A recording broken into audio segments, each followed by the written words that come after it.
Hey, what's up, fam? Keeping up a actually funny enough consistency within RWBY. Their world's mechs. Sometimes I wonder why they even have them. They seem kind of ass.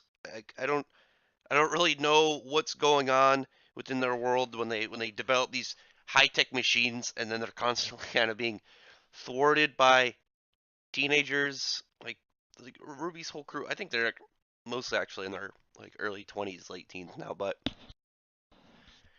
I don't get how you have a robot that big and it's stopped behind a small ice and rock wall. I feel like its cannon would just blast right through it. But I don't know. I can't say I'm not a expert on whatever kind of uh artillery they're using for their weapons. But whatever.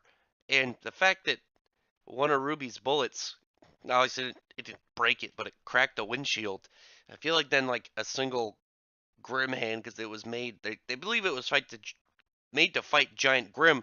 So I feel like one like hit in the face by like Giant Grim is gonna shatter that glass and kill everybody inside. But I don't know. It's maybe it's experimental. A lot of their mechs seem to not be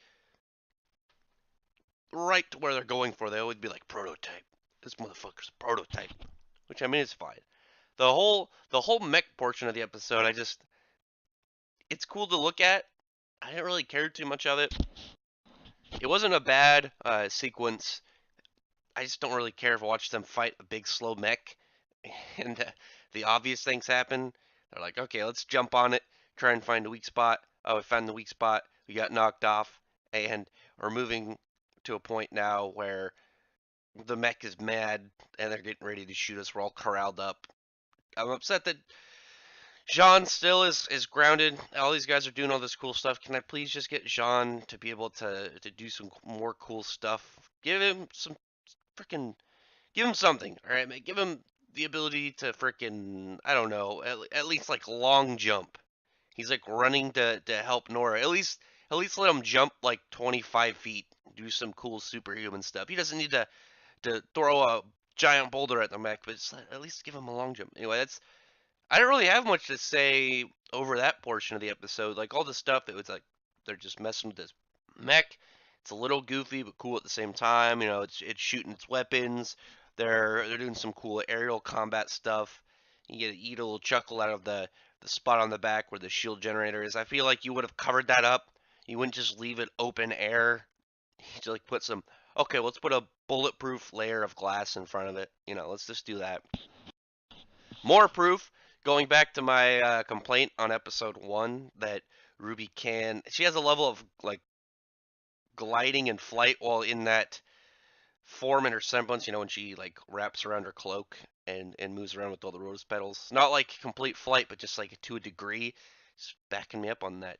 Don't know why she didn't save that guy going back there. But anyway, like I said, I didn't really have much to say about that whole portion of the episode. That's not where my heart was. I was really interested in this fight with Adam and Blake. The fight itself was pretty good. I like seeing Adam's fighting style in general.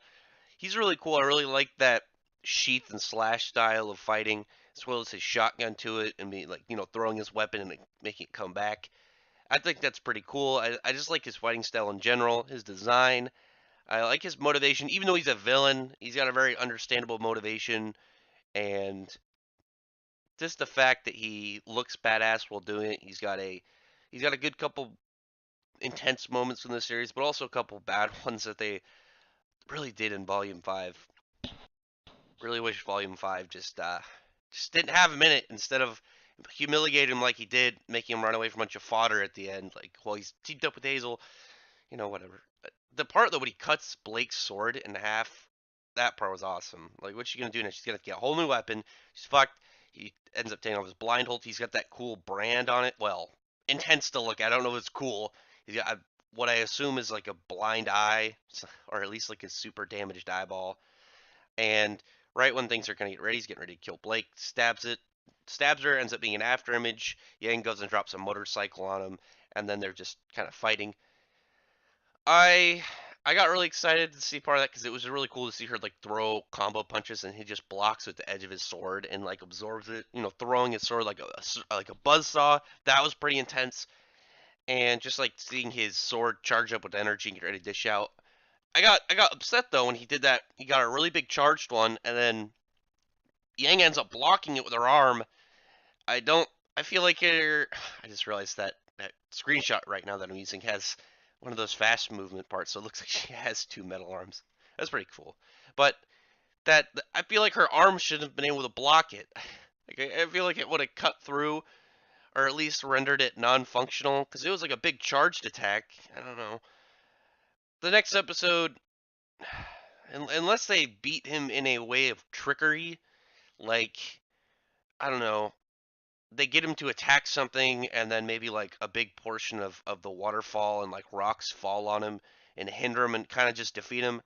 If Yang and Blake manage to somehow just 2-on-1 defeat him, I don't know if I'm gonna like that.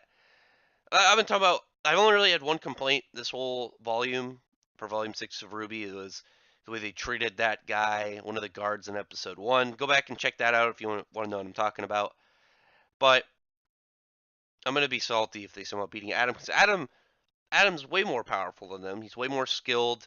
His semblance, just him blocking all these big power attacks from Yang should be enough to for him to build up something and just do a big charge attack, and that's it. And it should be over at that point.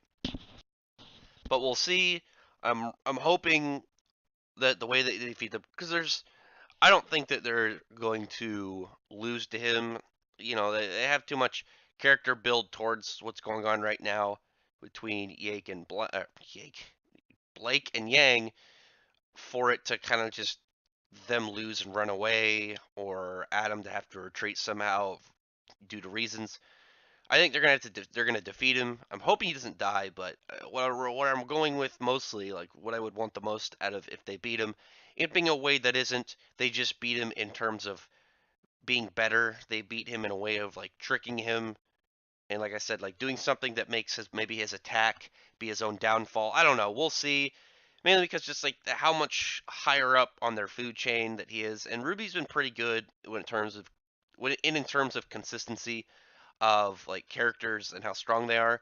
I know, I've seen some people like when I make that comment and be like complain about like what are you doing talking about power levels for, and power levels stupid.